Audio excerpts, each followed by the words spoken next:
Welcome to Radical Responsibility, the podcast dedicated to ridding the world of blame and shame, where we explore the issues you care about from a unique perspective. 100% ownership for each and every circumstance we face in life, day in and day out. In this episode of the Radical Responsibility podcast, I'm happy to share with you an interview I did with my colleague David Treleaven, PhD, the author of Trauma-Sensitive Mindfulness, one of the leading voices in how to offer the practice of mindfulness or instruct the practice of mindfulness in ways that are accessible to anyone, regardless of their personal background and the kinds of traumas they may have suffered in the past that may still be active in their lives. So we talk a lot about what trauma is and debunk some of the misunderstandings of that. We explore Dan Siegel's idea, the window of tolerance, and how to practice mindfulness and teach mindfulness from within that window. And in general, just how to make the remarkable benefits of mindfulness more available to everyone in a world where we know that so many suffer from all forms of trauma. How you doing, David? Good, Fleet. Thanks. Good to see you. Welcome. Good to see you again. David and I have worked together before, and David's on our online faculty with the Engage Mindfulness Institute, our teacher training program. We're so happy that he's part of that work with us and brings his trauma-sensitive perspective. So David is a trauma expert, and he's the author of a really well-received book, Trauma-Sensitive Mindfulness, and he's developed an online trauma-sensitive mindfulness community where people can join and have lots of resources to learn how to bring a trauma-sensitive approach into their own mindfulness practice. And for those of us who are mindfulness teachers or clinicians that use mindfulness-based interventions to infuse our teaching practice and our clinical skills with that trauma-sensitive approach.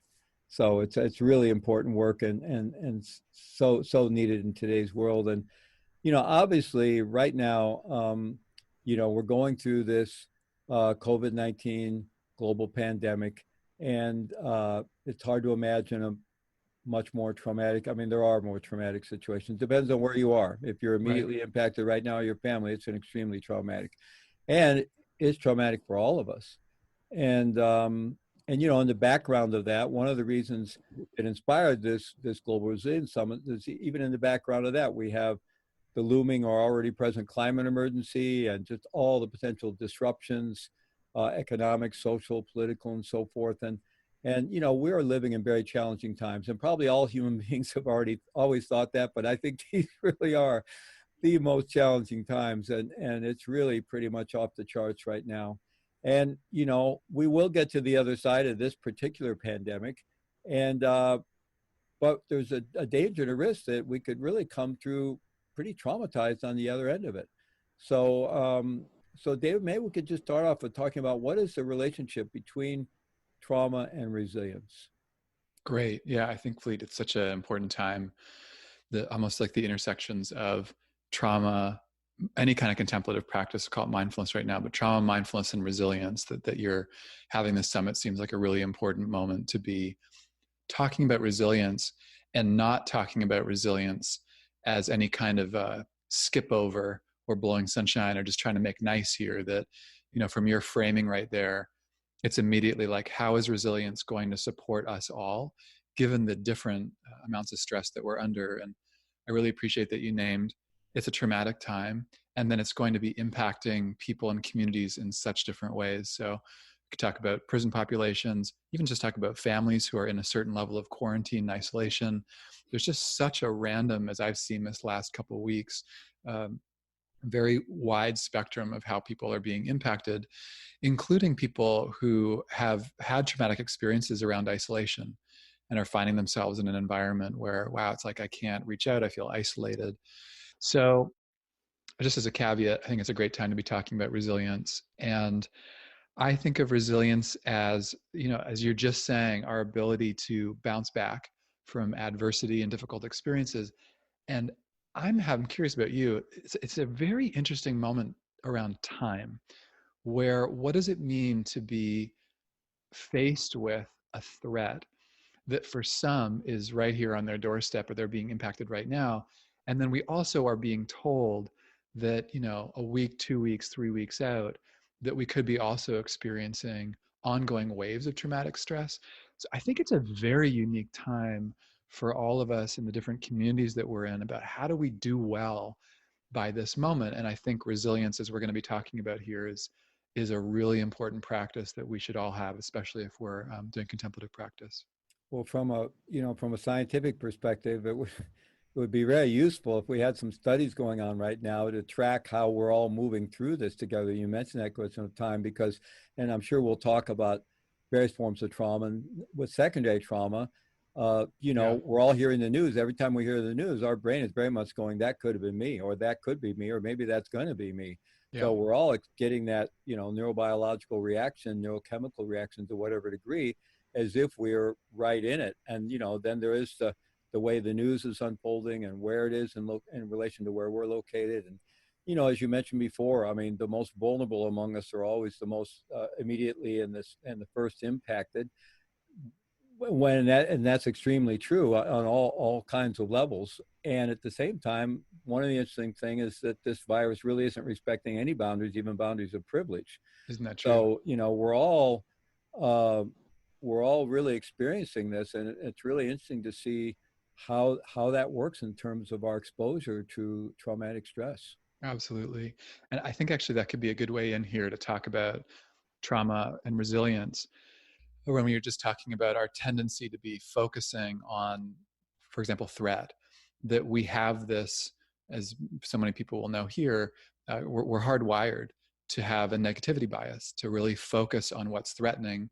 And you could, of course, there's evolutionary benefits to have had that negativity bias over time. And many writers talk about this from a number of different angles, but Rick Hansen talks about our brains being what is it, velcro for what's negative, but Teflon for the good. So we're going to have this automatic negativity bias, and then here we are inundated by so much news about potential threats, and then as we're trying to understand what's happening. And so that's where I think resilience is so important, where we are purposefully actually shifting inside of practice towards places that bring a sense of stability. And that's not to get away from the legitimate threat. We still need to be making good decisions. It's not like an ostrich.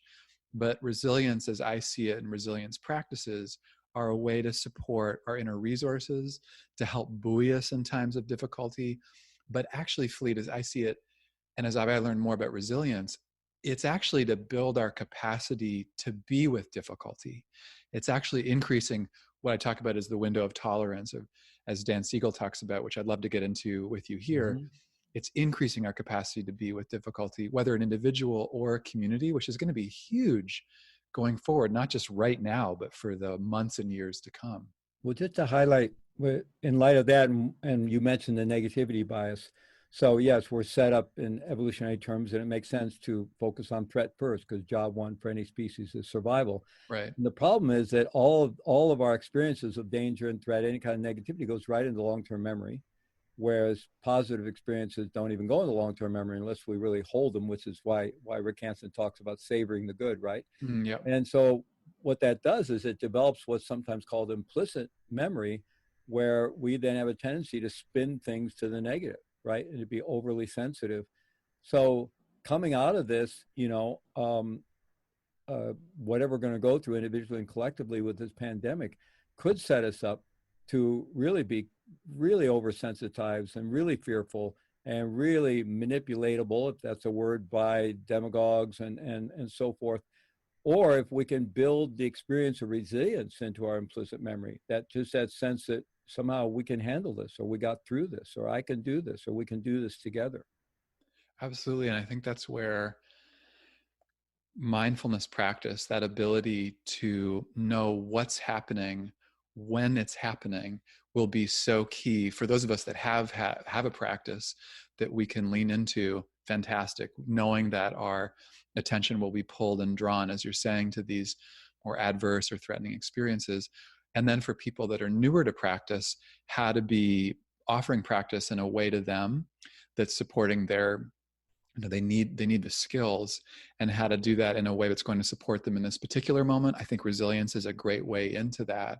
For those of us that have practice, I think this is going to be a time that we're going to be really leaning heavily. I find myself doing that. I'm really having to be selective. If I'm not paying attention to where my attention is going, if I'm really being unmindful, I continually come back to, I'll just flip on the phone, I'll be on the newspaper or on the radio without even thinking about it. And again, I think that is getting to what you're saying around this implicit way that I'll keep uh, moving right back into a potential threat as a way to try to protect my safety, but the ways that that's actually going to be unhelpful for my nervous system over time. Mm-hmm.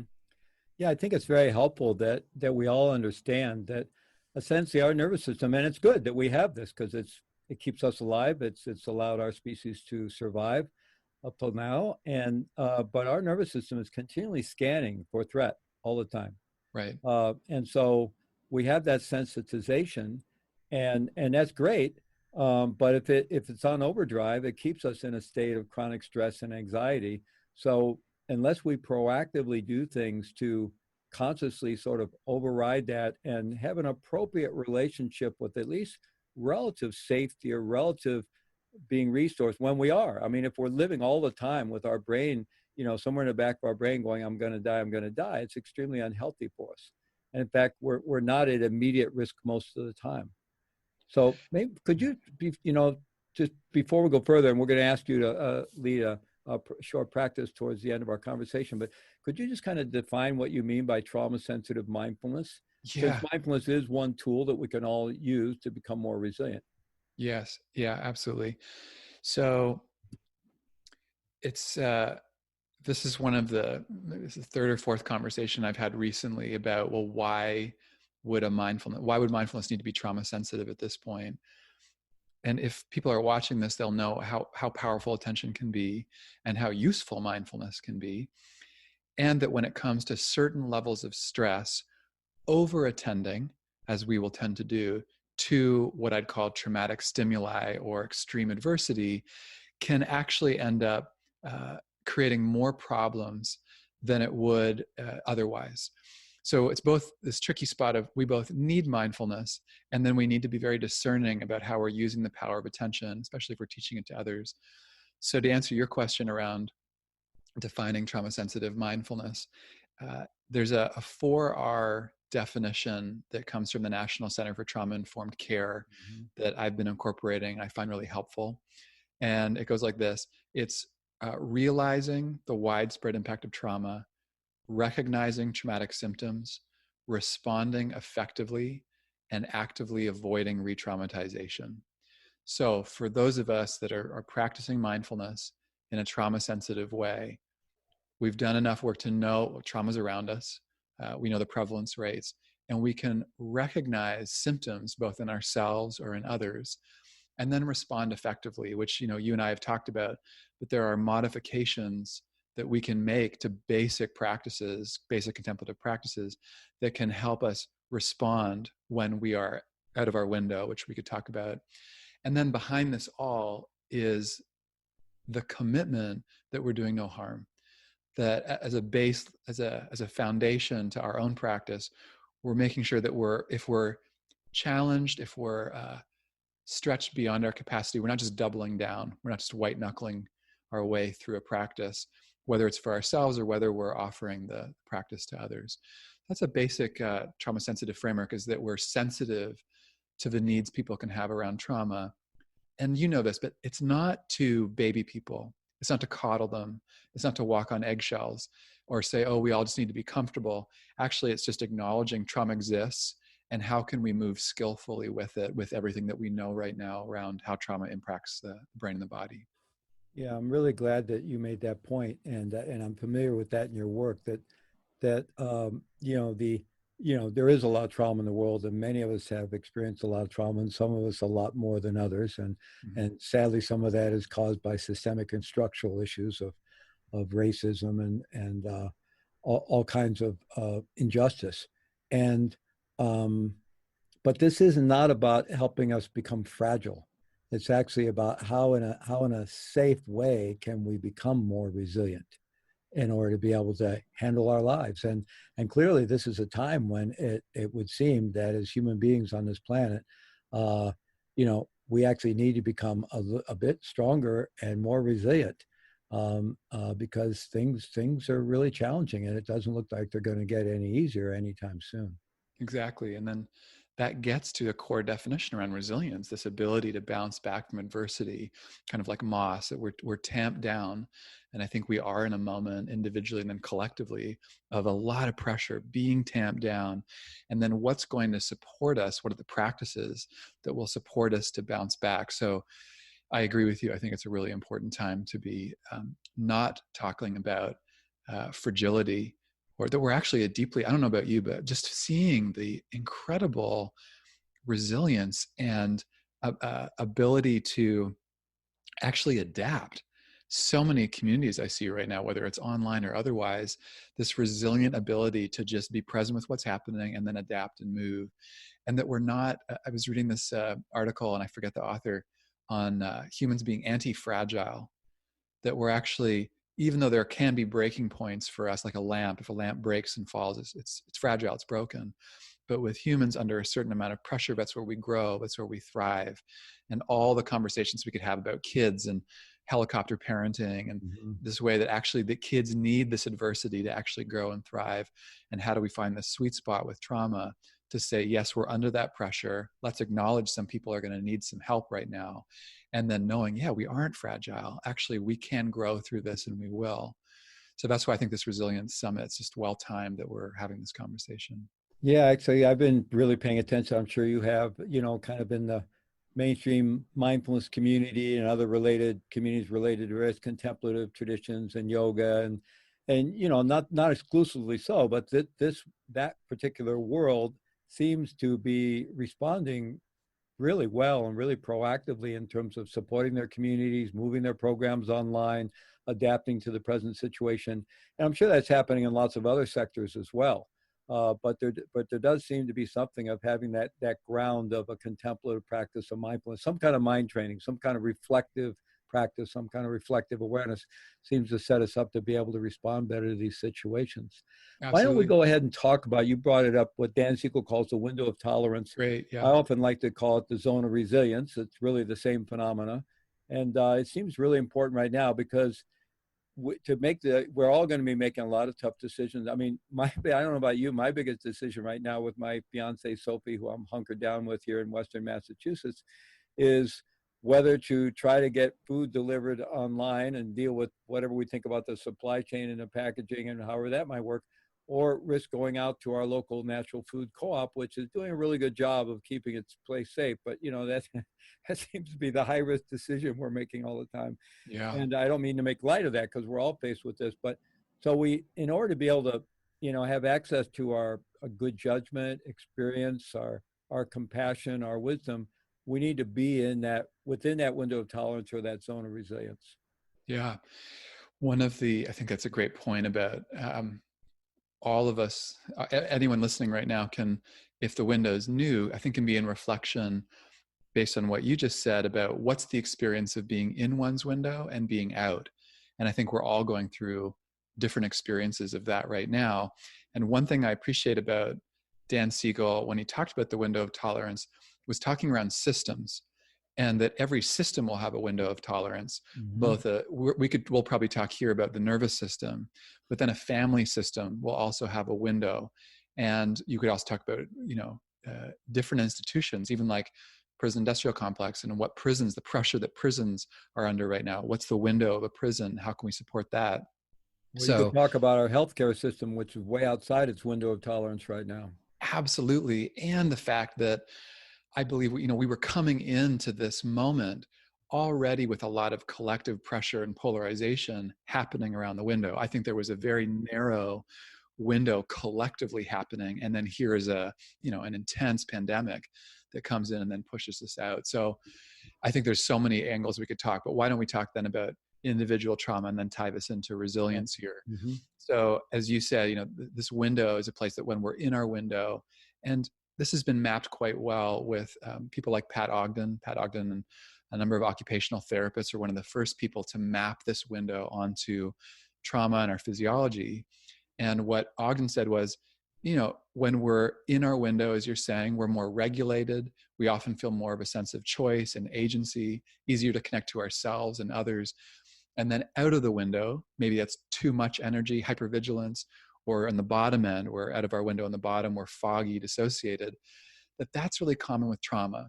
And people who are experiencing trauma, either live as right now or post-traumatic stress, will often have the experience of being out of their window.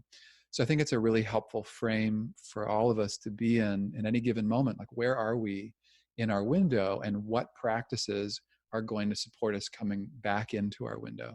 I would imagine all of us are experiencing times when we're getting kind of agitated and upregulated and, really concerned after watching the news or whatever it might be. And then we probably also find ourselves kind of trying to avoid it all, shutting down, disassociating, bouncing back and forth between those two things. And could you talk also about how the impact of trauma for those of us who have whatever kind of trauma in our history, especially significant trauma and adverse childhood circumstances and so forth, the impact of trauma can actually reduce and shrink the window of tolerance or zone of resilience, which is the phenomenon of PTSD, where the range of experience that you can handle starts to get smaller and smaller. And then we Yeah, have to figure absolutely. out how do we widen that. So we may all be in that process right now of our window of tolerance shrinking, or being able to at least maintain it, or maybe even this is an opportunity to extend it. The idea of thriving in the face of trauma. It's a great point. And that's where, with the resilience, as I see resilience as one of the key tools to widening our window, whether that's individually, collectively. So yeah, I think it's a great point. So to talk about the way that trauma is impacted, you said it really well. And this was such a light bulb moment for me 10 years ago, realizing, oh, wow, trauma and depression will tend to shrink one's window. Whatever kind of adversity will tend to push down. And one of the most painful things about people who are experiencing ongoing traumatic stress, post-traumatic stress or PTSD, is the way, as you're saying, that the window will tend to narrow over time, so that it becomes actually more and more difficult to handle just the normal vicissitudes of life, that we end up having this narrow bandwidth. One of the reasons that this happens is that we're ending up having incomplete responses where we don't get to have a sense of recovery. So if you're imagining that window that's happening, say, I'll give you an example, hypothetical. Say I grew up in an experience where I had been abused and isolated. I had experienced that adversity in my family. And then here with the coronavirus, that I'm being isolated, which is bringing up a lot of traumatic reminders and putting me out of my window. Where this gets so painful for survivors is this activation, as you're saying, we're put out of our window, but then the inability, despite our best intentions, to come back into the window and then to recover. And so what happens to our nervous system, we end up out of our window, we don't recover and come back into our window, and it leaves us quite threadbare inside. What we need to actually widen the window is to go out of the window, to regulate, come back in, which resilience helps with, and then to have some kind of stabilization, some recovery. So yeah, I think that the window is this is such an important time for us to be learning tools to actually support our regulation and our recovery. Well, I have a question for you there, and even this could be true for someone who is significantly a survivor in some way, or really for all of us in some way. So when there's some kind of activation, and we're getting agitated or upregulated, or finding ourselves shutting down, disassociating, one strategy is to switch our attention to something that allows us to feel more resource, some experience, some memory that would really immediately pull us back into a different physiological state and back into our window of tolerance, or zone of resilience. And another approach, if we're able to tolerate it and able to work with it, is to kind of stay with that experience a little bit. Yep. So, for example, think now, somebody hears the latest news, or hears that the death numbers spiked, or the cases doubled in your geographic area yesterday, or something like that, and feels this immediate level of fear and anxiety, and instead of sort of labeling that, allowing them to themselves to feel it and kind of mindfully working themselves back into their zone of resilience and thinking about how to hold that, how to frame that, in other words, working with that thing kind of consciously and mindfully. If they just immediately go into avoidance, distract themselves, go focus on something else, what's accumulating there with those triggered moments that aren't sort of worked with in some conscious way, whatever strategy we might use?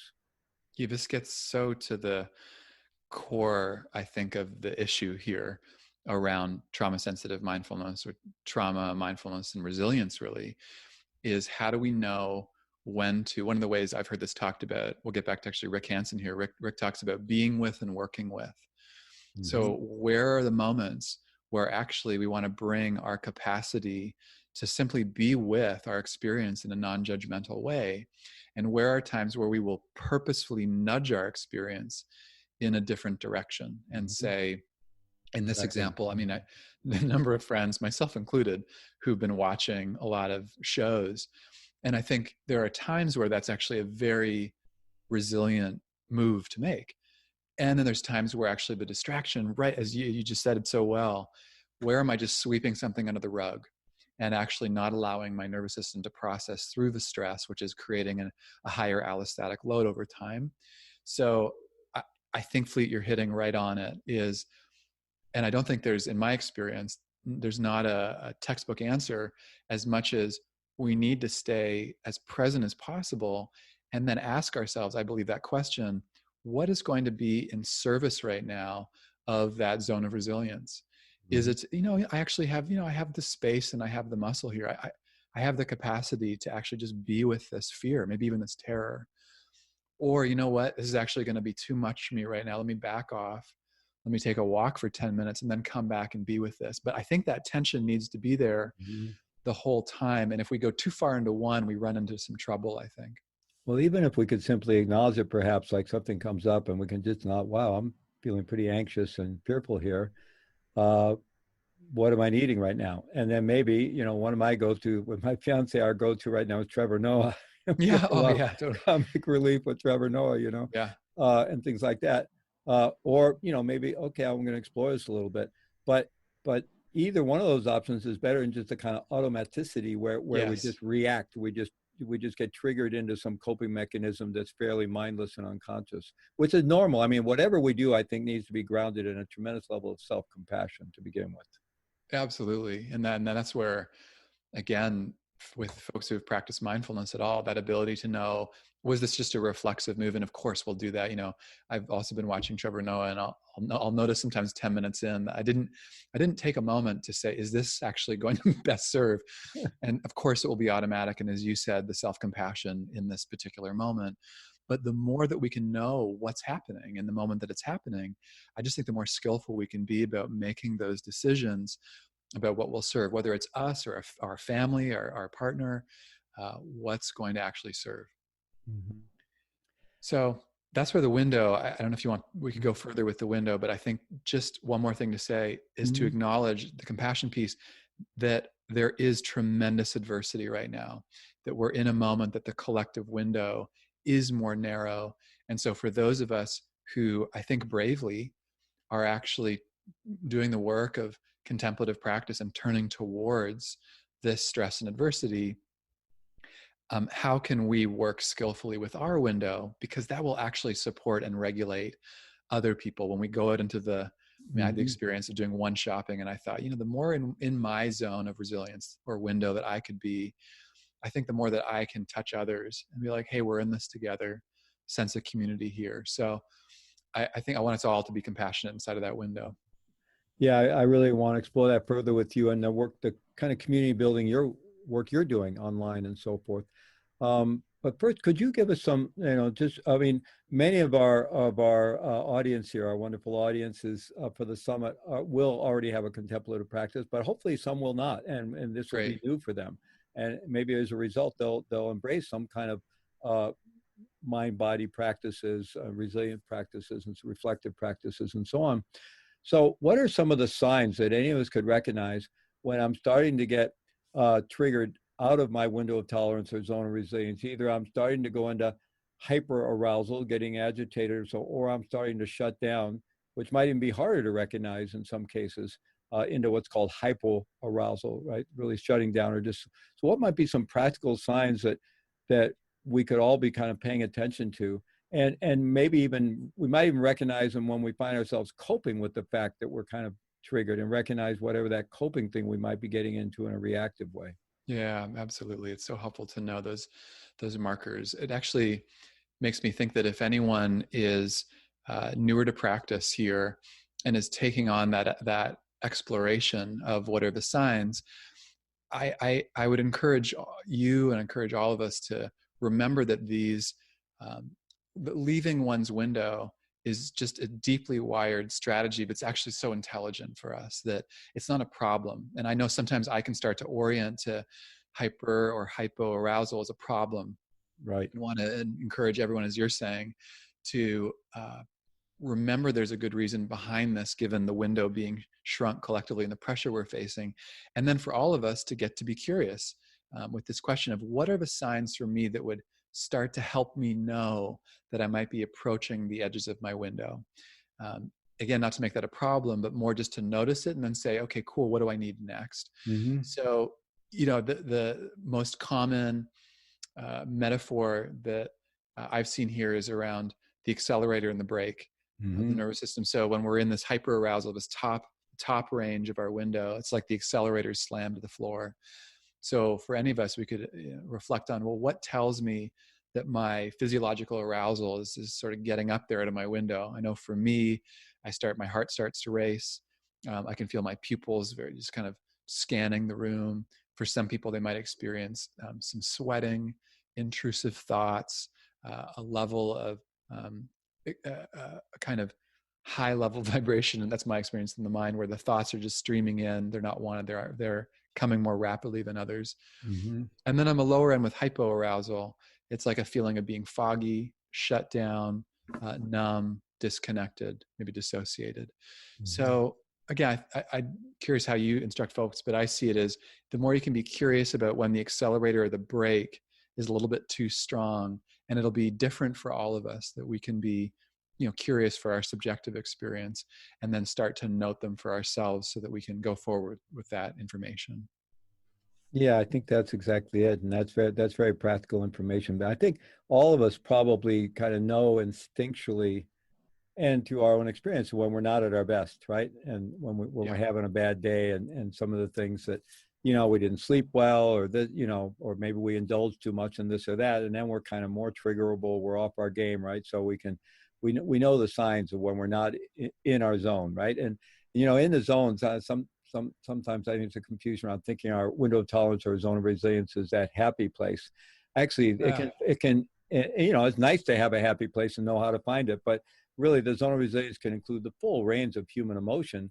It's just, are we able to be with those emotions in a resourced way and stay in a responsive relationship to the world around us, rather than getting triggered into fear-based reactivity and so forth. I'm so glad that you said that could come out here. I think that can be such a common misconception that the window means calm, and that actually it can be very powerful to experience. I mean, this morning I noticed feeling just deep. I've been inside and quarantined actually well before this. I felt this deep irritation. And there are times I could feel this morning where I was out of my window experiencing it, and I wanted to just throw a frying pan across the room. And that's somewhat unhelpful for me. And then there were moments of being in the window and saying, wow, I can be with this irritation right now. And that was actually very helpful for me. So I'm glad that you said that reminder that it doesn't mean we're collected. We're somehow neutral to our experience. We can be experiencing big emotions in our window.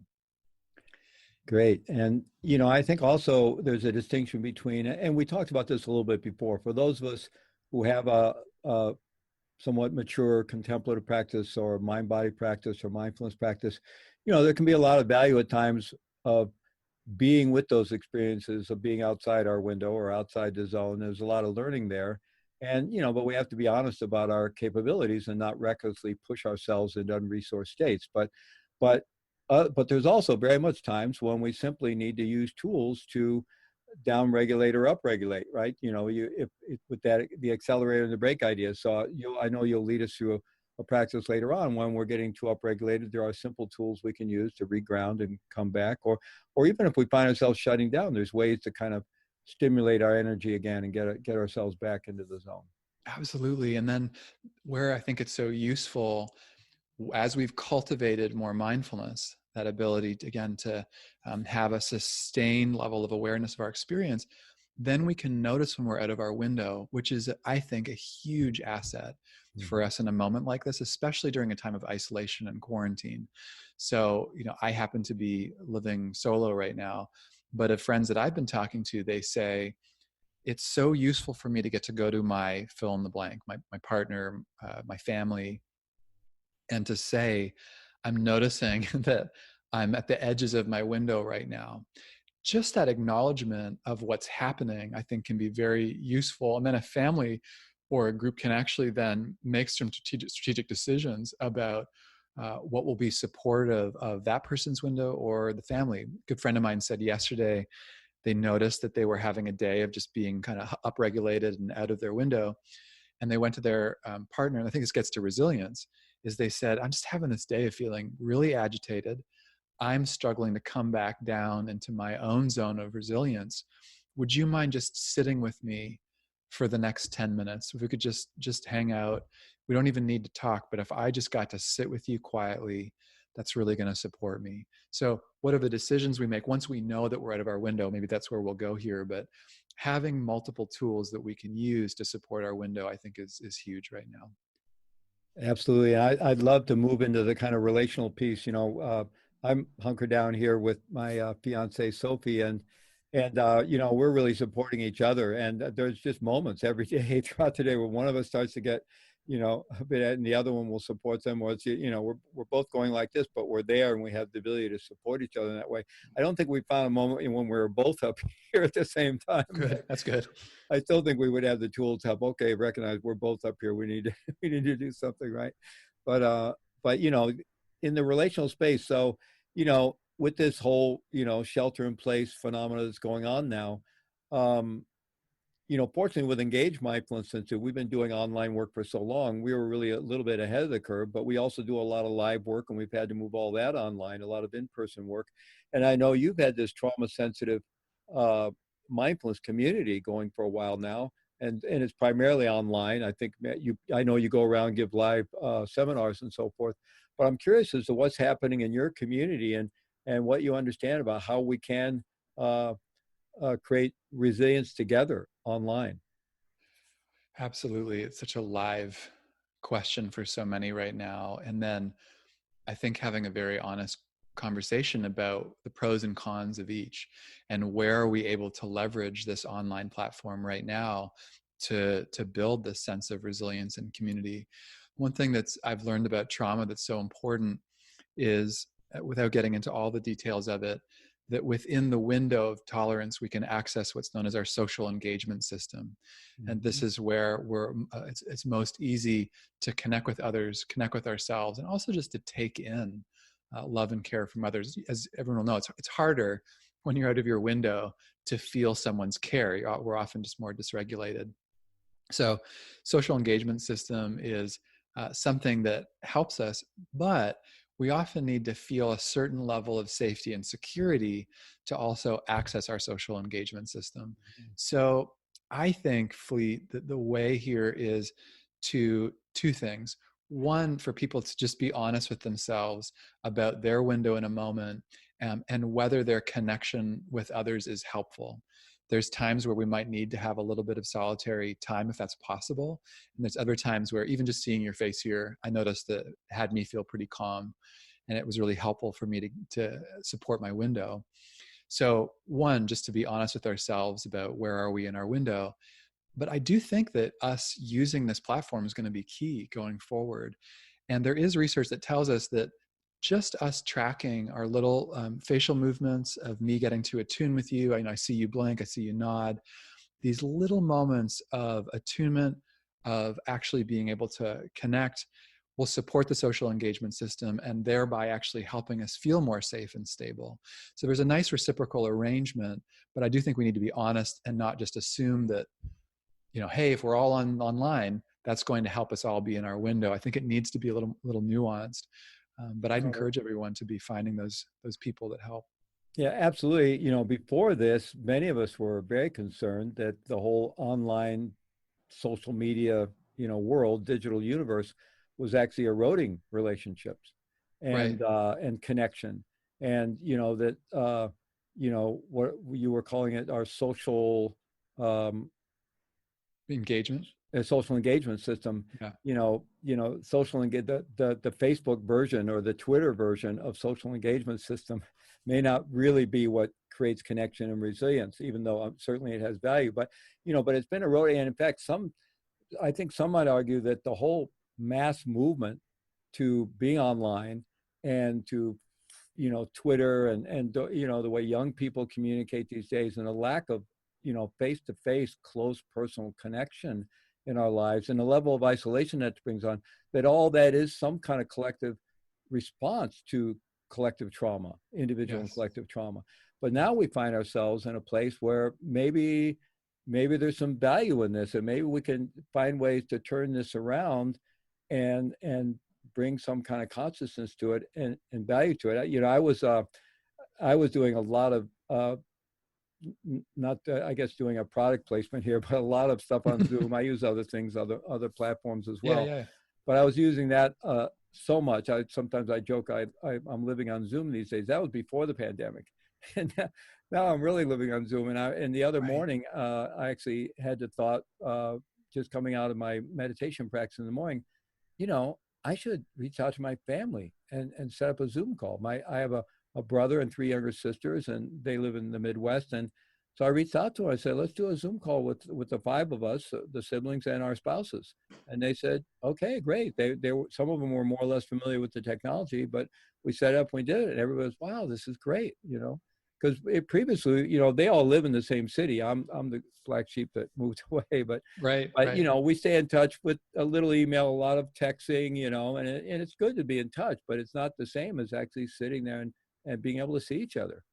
I think this is the silver lining in some ways about where this adversity I know I've had the experience too of coming together with people in ways that I might not have before, with a certain level of, intentionality. I've been feeling just scared, and there is a way that just getting to see people I care about and see their face. I think there's an important bridge here, as you're saying, to resilience, which is we can have, I had a couple of days ago, I was on Zoom all day and just meeting to meeting, good people, it was glad to be connecting. There's a way I felt really depleted at the end of the day. And what I realized is there weren't many moments when I was on Zoom that I actually let myself notice mindfully the fact that I was connected, and that there was actually some enjoyment of getting to see the faces of friends and family. And more, I was running through a bit of a schedule, like, okay, I got to talk to my mom at 11, and I was just sort of, I wasn't super present. And that's where I feel like resilience and mindfulness can be so powerfully wed together, is that in a moments of a resilience practice of cultivating something that helps us feel buoyant, to actually notice it and to really receive it and take it in. So when I was talking to my brother the next day and my niece, I tried to notice, like, okay, wow, we're connected. It makes me feel a sense of warmth in my chest. Let me really notice that. Take even 2 or 3 seconds. And that had a big difference on, I'd say, my resilience over the whole day in my window. So as we're on Zoom, I just encourage us to just keep noticing what is working about it when it is working. Well, I'd like to ask you a further question about that. And then I think we're kind of reaching the end of our time here. I will ask you to lead us in a short practice. Yeah, great. So in terms of what you were just talking about, I had a great learning experience with Dan Siegel a few years ago when I did one of these remote recording interviews with him for our Engage Mindfulness teacher training. And I'll never forget it. He was on a like a treadmill of some kind that he often Oh, really? he has a desk where he can work standing up and be kind of walking on the treadmill while he's doing it. And at first I couldn't quite figure out what was going on. And then he actually, said what he was doing, but he also was talking about what he was feeling in his body. He was talking about what he was recognizing in my body and my posture, and we got into this really,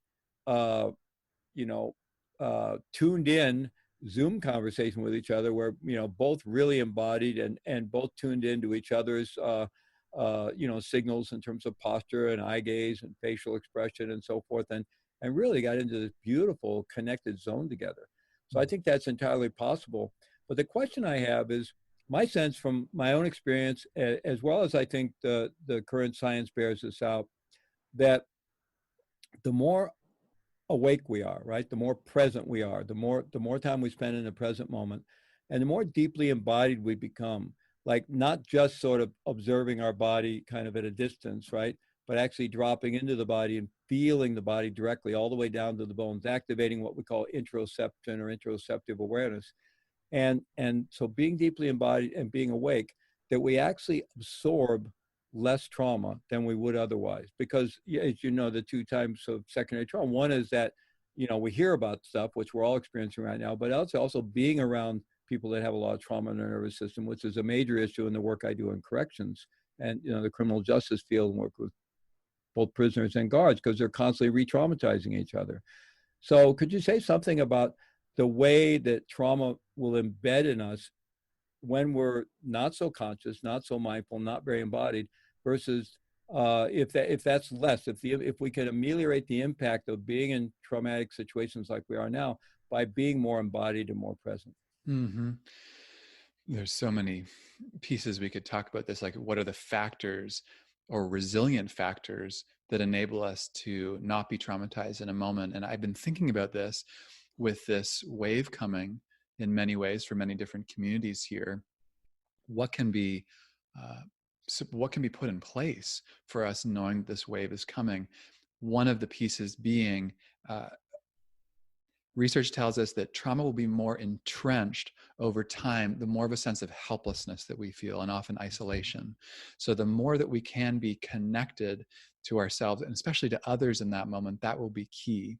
So maybe I'll put a pin in that and bookmark that. But to your question about interoception, feeling ourselves, I think that's right on the money. Is the more that we can be using practice to be aware of our internal world, as you're saying, interoception, that might be just sensation based. It could also be what's happening around the quality of my thoughts.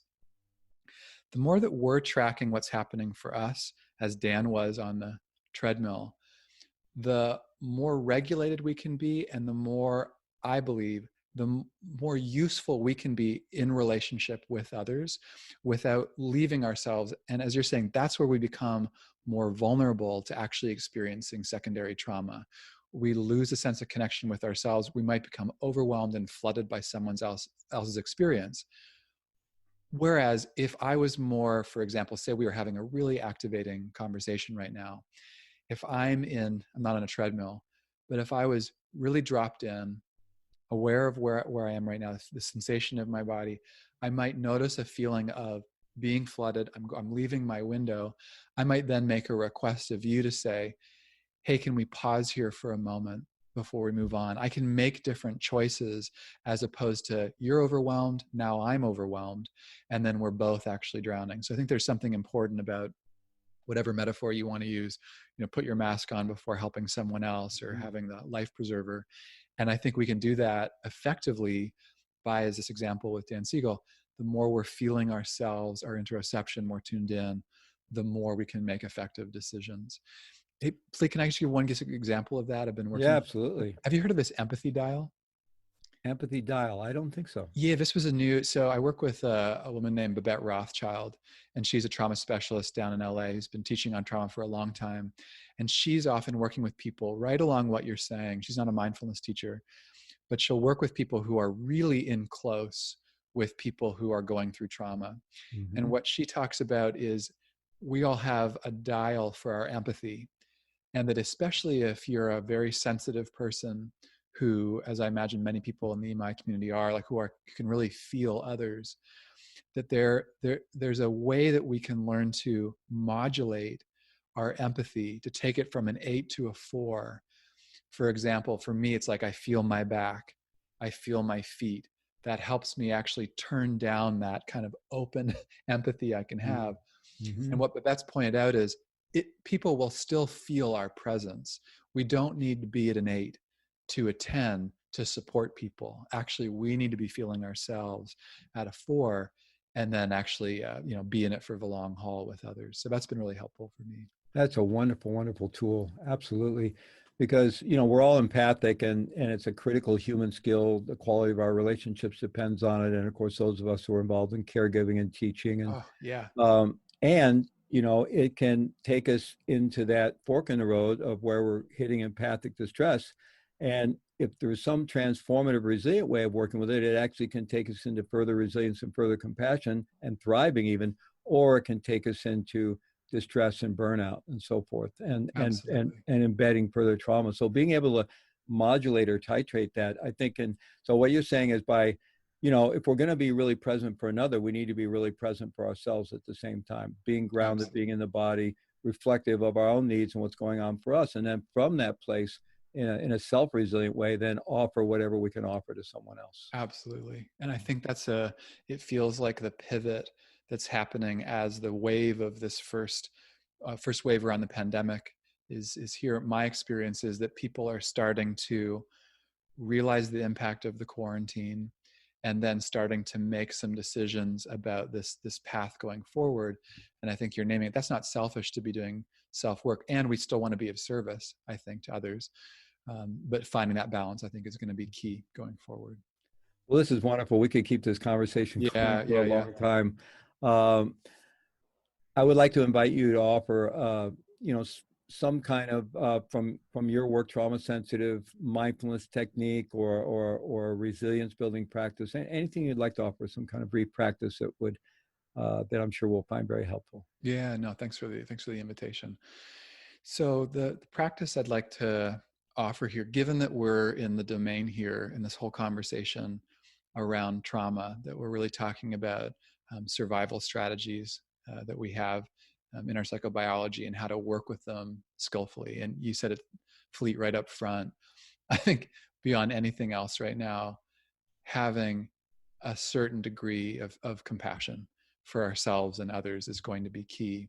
So I'd like to offer a practice here around as a sort of a self-compassion practice around our survival-based instincts that are going to be here and up, and that we might need to be working with pretty intensively going forward. So I'll just invite you here to take a moment and just find yourself in a posture that works for you. You're going to want to have your eyes open enough that you can see me, because I'm going to be guiding you here through an embodied practice. But just taking a moment, we've been in a conversation about a lot of topics, and just noticing how this has impacted you. Could even be what your current mood is or your state. Noticing even where you are in your window or your zone of resilience, as Fleet said earlier. And I'm going to be leading us through basically like a 3 to 4 minute practice here, which is going to have a part 1 and a part 2. It's optional practice, of course. And this comes from, for me, a teacher of mine named Stacey Haynes, who works in somatic psychology and social justice work. It's also sometimes taught in Hakomi work and mindful self-compassion. But what we're going to be doing is working with both of our hands. I'm going to hold my hands up here, but you're welcome to have them in your lap. I'm just having them here so that you can actually see them. So what I'd like you to do is, with one of your hands, go ahead and making a tight ball fist and clenching the hand. And again, the only job here in this practice is just to notice what's happening, to let this be an experiment. And with that fist closed, I'd like you to imagine that the job of that fist is to stay clenched. And in staying clenched, this fist is taking care of your safety. It could also be your dignity, but primarily this is taking care of your survival. So imagine that's the job of that fist. And then what I'd like you to do with the other hand for a moment is actually try to pry open the fist and literally be in the experiment of feeling what it's like to have the other hand pry open that fist. So go ahead and you can try that if you're not already doing that. And then just feel the quality. So again, the one fist is trying to stay closed. The other one is trying to open it. Just feel what happens in your whole body. Okay, good. Then you can let that go. And if you want to shake it out, you can. And then we'll do one more round here, which is I'd like you to go ahead and again, clench that hand again. And then with the other hand, I'm going to invite you to gently place that hand beneath the fist. And in doing so, it's like you could imagine communicating something like, good job. And of course you're clenched right now. And you could fill in if there's any other words that feel right for you right now, but you're really communicating a sense of care, compassion, and understanding, and unconditional support here. No agenda. And last part here is you could even have the fist support, or the hand underneath, you could even have it supporting the fist to close. Like say, like, I'm going to help you do this. No problem. And just feel what happens. See what that's like. Okay, great. You can let that go then. And then just taking a moment to notice if there was a difference. There might not have been. And then we'll shift here. So in any way that'll help you shift, could be a breath or two, a little movement, but just letting yourself transition over back into our conversation here with Fleet and I. Fleet, you want to talk about? Such a direct experience of dysregulation and then regulation. It was just How was that for you? What happened?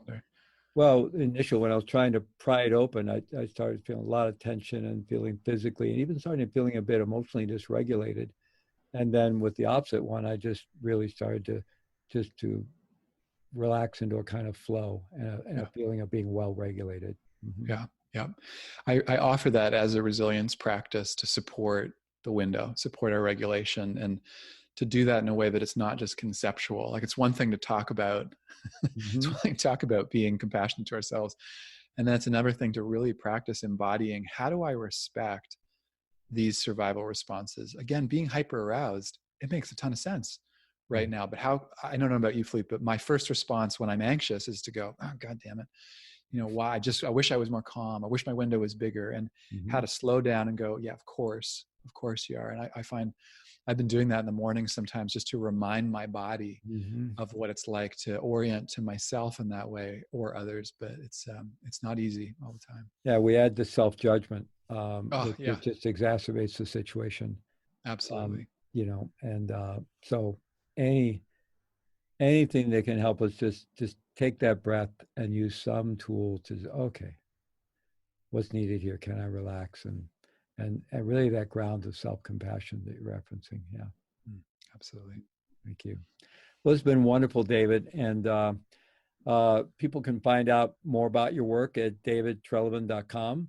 And I really encourage people to check out David's Trauma-Sensitive Mindfulness community.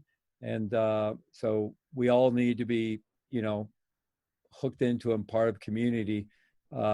I think always, and especially at this time, and in ways that work for us. So that's one you can certainly explore. So just thank you so much, David. It's been great being with you again. Thanks, Lee. Good to be here. Okay, take care. Be safe and be healthy. Yeah, thanks, you too. Okay.